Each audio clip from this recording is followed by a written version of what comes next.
பாராளுமன்றம் நிராகரித்து விட்டது என்கிற செய்தியை மன்னருக்கு சொல்ல வேண்டியவர் பாராளுமன்ற தலைவர் ஸ்பீக்கர் என்பார்கள். பாராளுமன்றத்தின் கருத்தை மன்னரிடம் சொல்ல வேண்டியவர் ஸ்பீக்கர். அதற்கு துணிவு வேண்டும்.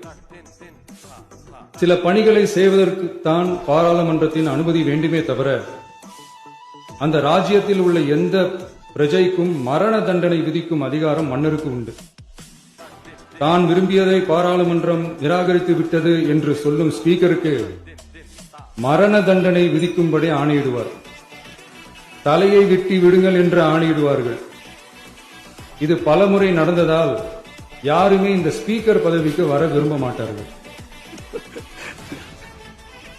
எனவே புதிதாக பாராளுமன்றம் அமையும் போது ஸ்பீக்கர் பதவிக்கு ஒருவர் அறிவிக்கப்பட்டவுடன் அவர் உடனே தலை தப்பித்தால் போதும் என்று ஓட்டம் பிடிப்பார்.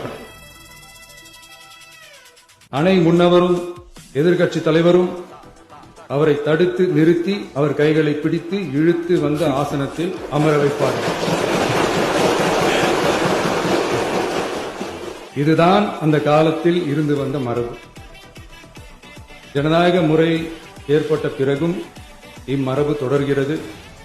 நிச்சயமாக தமிழக வெற்றி கழக உறுப்பினர்கள் அனைவருமே உங்களுக்கு உதவிகரமாகவே இருப்பார்கள் என்கிற வாக்குறுதியை இந்நேரத்தில் அளிக்க விரும்புகிறேன். பேரவையின் மாண்பையும் கண்ணியத்தையும் பேரவை உறுப்பினர்களின் கண்ணியத்தையும் காக்க வேண்டிய பொறுப்பை உங்களிடத்தில் ஒப்படைத்திருக்கிறார்கள்.